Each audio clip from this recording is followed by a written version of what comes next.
Et je voudrais aussi parler du corps menteur.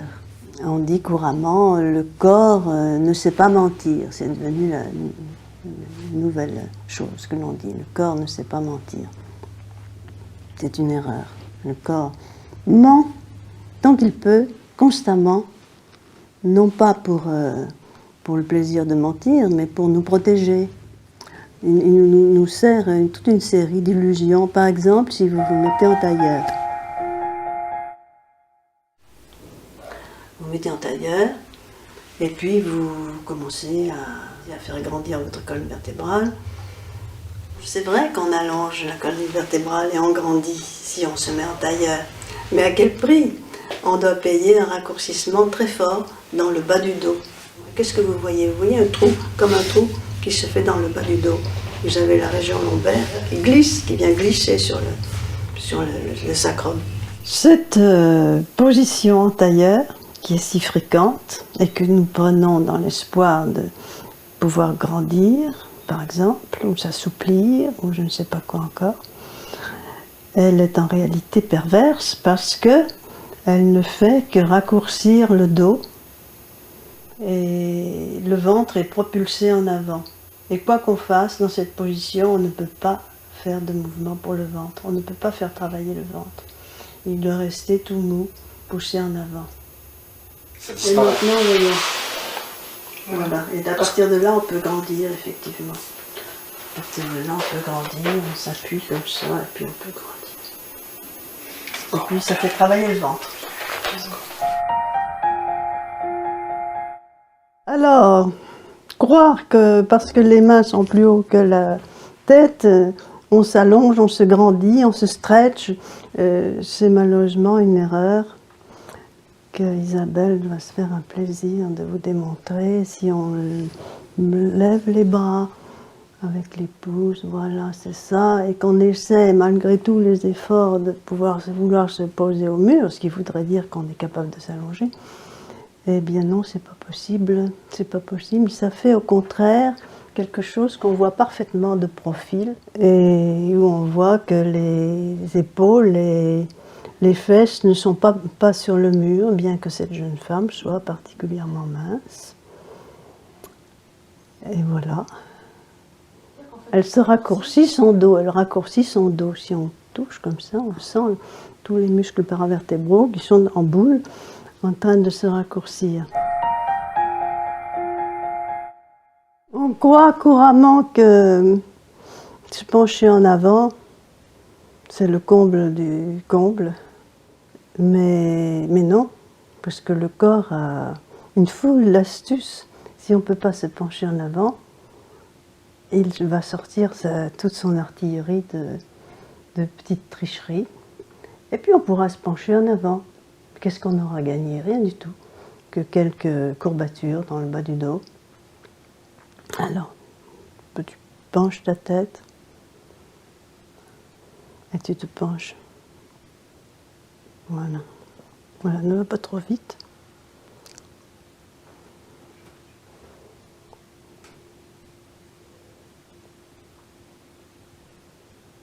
Attends, stop là. Et où est-ce que comment tu te sens là?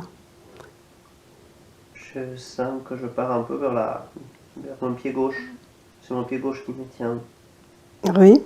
Et aussi, tu recules tes fesses et tu pars en arrière. Tu le sens ça? Je le sens. Avec ton bassin, tu pars en arrière.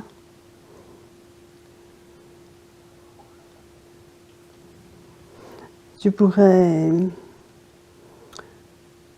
fléchir tes genoux et pose tes mains. Voilà. Voilà, ça c'est la plus classique compensation, qui est de fléchir les genoux. Je ne peux pas faire autrement. Tu ne peux pas faire autrement. Et alors une autre compensation serait de creuser la nuque. Essaie de regarder devant toi. Voilà. Alors là, peut-être ça va donner un peu de longueur à tes jambes. Tu pourras déplier les genoux un petit peu. Voilà. Oui, c'est un peu plus simple. Voilà, un petit peu plus. Voilà. Et puis alors, il y a un autre truc que tu peux faire, c'est d'écarter les pieds. Voilà. Et alors, écartant les pieds, ça va être plus facile. Oui, là. Et alors une autre chose encore plus facile, ça va être d'amener le genou en dedans. Voilà. Et l'autre aussi. Voilà, tu as les deux genoux en dedans. C'est pas très gracieux, mais ça te permet de déplier maintenant. Et même de poser les mains. Pourquoi? Parce que les rotateurs internes agissent comme des complices de la chaîne postérieure. Les rotateurs internes, ils sont à l'intérieur des cuisses. Ça, c'est notre côté lézard. On a deux choses. On a le côté serpent et on a le côté lézard avec les membres en dedans. Et plus on met les membres en dedans, plus on peut tricher. Vous en apercevez l'été quand il fait très chaud et qu'on voit des petits lézards dans la campagne. Et quand ils vous voient, ils ont peur, alors ils commencent à mettre les membres en dedans, comme ça, puis se sauver à toute allure. On a ça aussi dans notre arsenal. C'est comme de contracter la chaîne. Ce sont deux complices. La chaîne, elle est complice avec le rotateur interne. Il y a le côté serpent, donc, et le côté lézard. Alors, quand la chaîne est sollicitée au point qu'elle va être obligée de s'allonger, alors elle prend peur, et à ce moment-là, c'est les rotateurs internes qui prennent le relais. Alors, vous avez les pectoraux, qui sont rotateurs pour les membres du haut, et vous avez les adducteurs, qui sont les rotateurs pour les membres du bas, les deux jambes et les deux bras. Ça nous fait, d'ailleurs, si on essaie à tout prix de poser la région entre les omoplates ou la région lombaire, si on met les membres en dedans, on va pouvoir le faire. Mais ça n'a pas d'intérêt. Et oui, on n'a pas besoin de réfléchir, ça se fait tout seul, comme ça. Si j'ai mes deux jambes comme ça, je vais pouvoir y aller. Oh, que j'y vais bien! Oh là là! Il y a beaucoup de gens qui jouent, sans le savoir, de leur rotateur interne, spécialement ces petites femmes qu'on croise dans le métro et qui marchent comme des souris mécaniques. On verrait leurs adducteurs, ils sont très serrés. Pourquoi aller fortifier quelque chose qui déjà est trop court? Pourquoi le raccourcir encore?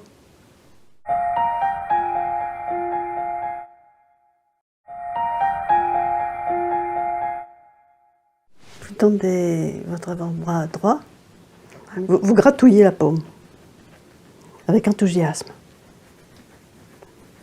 Waouh! Très bien, vous relâchez, vous posez votre bras, vous essayez de sentir si ça fait un petit quelque chose. Quelquefois ça fait un petit quelque chose parce que ça permet à l'épaule de s'allonger un peu, sans difficulté. Placez votre main sur le haut de votre bras et vous faites quelques petites pressions amicales, gentilles. Pas grand-chose, juste une petite pression, à peine un contact. Vous avez là un gros nerf, aussi gros que le sciatique pratiquement, moins connu. Il s'appelle le circonflexe. C'est un gros sensitif. Il n'aime pas qu'on le bouscule. Vous vous mettez à plat dos.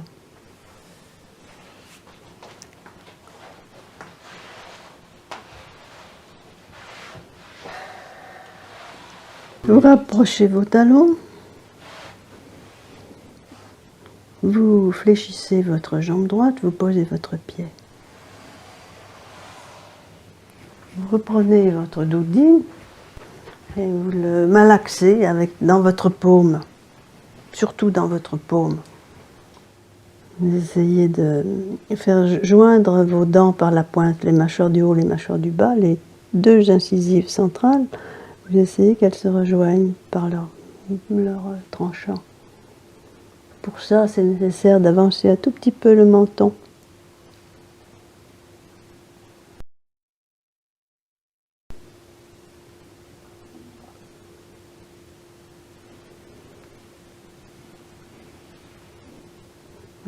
Quand vous tenez vos dents de cette manière par la pointe, il se peut que ça tremblote un petit peu, ça fait un petit peu cloc, cloc, cloc, cloc. Vous laissez faire. Juste un peu de tension qui s'en va. Et vous pouvez continuer avec votre main. Vous pouvez imaginer que cette petite chose-là que vous tenez dans votre main, votre doudine, c'est comme un petit auxiliaire de vos poumons.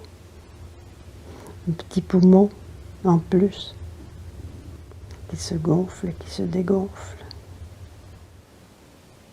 Voilà. Maintenant, vous tenez ça dans la main, mais sans rien faire de particulier. Posez la main comme ça, à un certain poids. Et vous laissez aller votre épaule, un peu aussi. Et puis vous vous intéressez à votre fesse droite. Et vous essayez de la contracter un petit peu. Tout petit peu. Un petit clin d'œil. Un petit clin d'œil de la fesse droite. Contractez, vous relâchez, contractez, vous relâchez.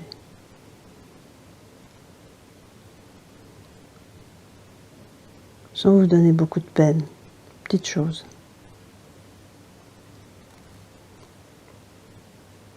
Vous observez, quand vous serrez la fesse droite et que vous relâchez, si vraiment vous arrivez à faire ça, ou si vous serrez toute autre chose, la fesse gauche par exemple, ou le dos, ou l'intérieur de la cuisse, quelque chose dans le pied, tout sauf ce que vous voudriez faire, qui est de serrer la fesse et de relâcher. Après, vous laissez aller la hanche, la fesse aussi, droite, vous ne faites rien de spécial avec, mais vous ramenez votre cuisse vers votre poitrine, lâchant le doudine. Voilà, vous mettez votre main sur votre genou. Voilà, c'est bien. Vous glissez votre main maintenant sous votre genou. Voilà, vous mettez votre jambe à peu près parallèle au sol, parallèle au plafond, c'est comme on veut. Vous vous intéressez à ce que vous trouvez sous votre genou, vous trouvez une paire, même un trio de tendons musculaires très serrés, très durs. Ça fait partie de la fameuse chaîne. Et ils sont rarement dépliés, ceux-ci.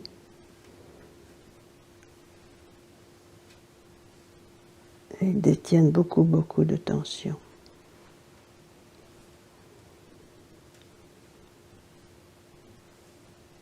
Et puis, vous prenez votre doudine, vous laissez votre jambe dans cette position, c'est très bien. Vous prenez votre doudine et vous le glissez sous votre fesse droite. Voilà.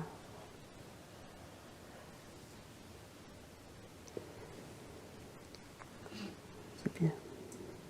Et puis, vous faites marcher votre pied, et en particulier le talon droit. Vous poussez votre talon, voilà, et vous relâchez. Et vous repoussez encore, et vous lâchez encore. Essayez de sentir quelque chose et essayez de s'étirer quand on fait ça. Quoi donc? Où est-ce ce quelque chose?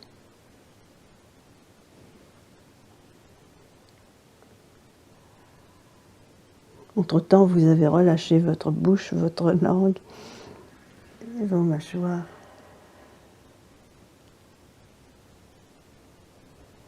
Continuez un petit peu avec ça, de pousser le talon, de relâcher patiemment. Voilà. Après, vous pointez, vous poussez la pointe de votre pied. Voilà. C'est ça. Et puis vous essayez de faire un petit cercle avec votre pied. Tout petit, petit cercle. À peine visible en fait. Dans un sens, dans l'autre sens.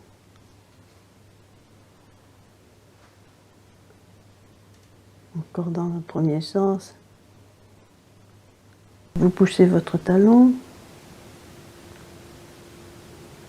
Et vous retroussez vos doigts de pied. Et vous découvrez, si vous poussez votre talon, vous découvrez quelque chose sous votre pied qui est fort intéressant. Un muscle très très serré, très tendu.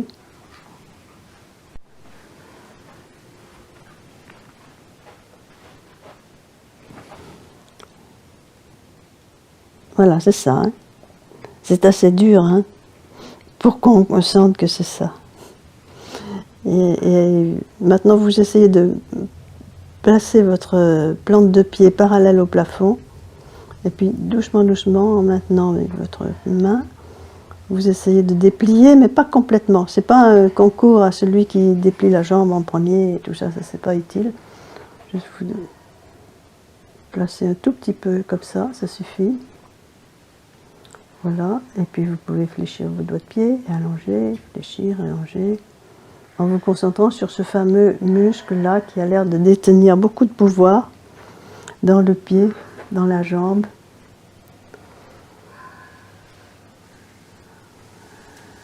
Et puis après, on dit que ça va, comme ça. Vous posez votre pied.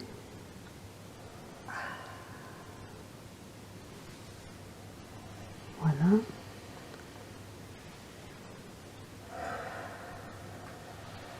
C'est bien. J'ai enlevé le doudine. Voilà. Ça fait que la terre est basse d'un côté.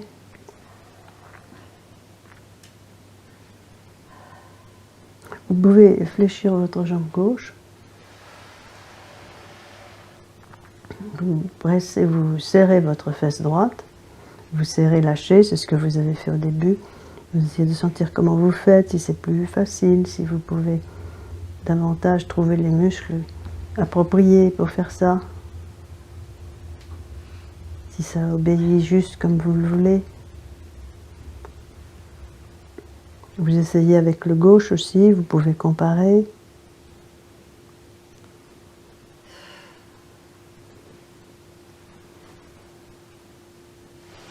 Voilà. Et puis, vous relâchez les fesses, vous allongez votre jambe droite. Vous allongez votre jambe gauche. Voilà. On essaie de sentir un peu comment ça va, comment ça se place. Jambe droite, jambe gauche. Si l'une vous semble plus déliée, vous pouvez mettre vos doigts de pied vers le plafond, en laissant les pieds par terre, bien sûr, en laissant les talons par terre. Essayez si dans cette position c'est différent, si ça tire davantage d'un côté qui a moins travaillé, par exemple. Et puis mollement, en prenant soin de vous, vous tournez sur le côté pour vous asseoir.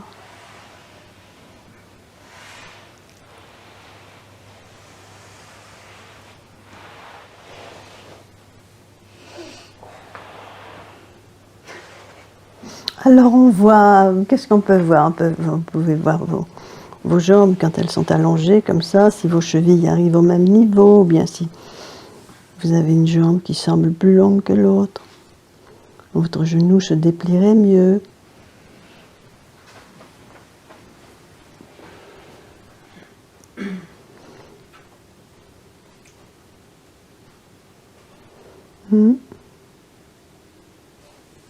Quelle belle jambe ça te fait, hein?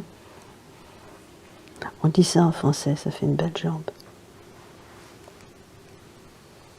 Celle qui en avait besoin en plus. Ça tombe bien, hein? On peut pencher la tête. Essayez de sentir qu'est-ce que ça fait aux épaules. S'il y a un bras qui descend plus long, le long de la cuisse.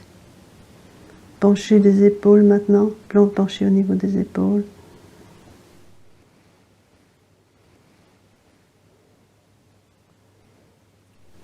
Descendre encore un peu, essayez de savoir si ça descend mieux d'un côté que de l'autre. Lâchez la tête, lâchez la tête. Lâchez la tête, Isabelle.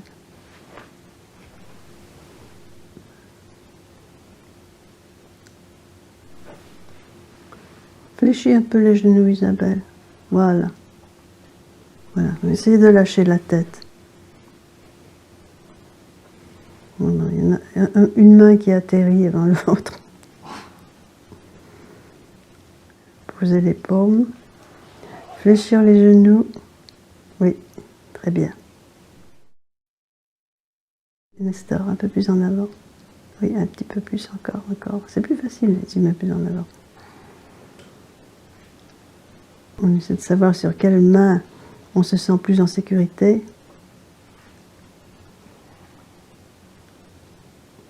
peut soulever un pied, le reposer aussitôt. Ouais.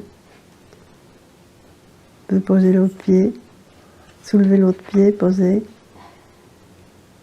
Sur quel pied on se sent plus en sécurité, c'est-à-dire sur quel pied on peut garder, soulever un peu plus longtemps que l'autre.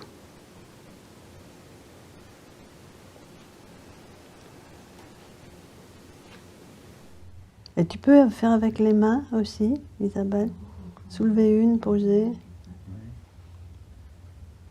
Ah bon, c'est aussi la main droite alors, ta main sécurisante. Ok. Oui, et puis on revient mollement, sans se presser, le menton près du cou, et on lâche la nuque. Lâchez la tête, lâche la tête. Ouais.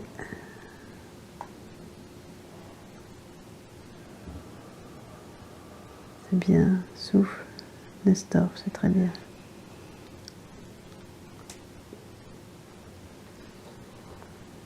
Très bien. Merci beaucoup.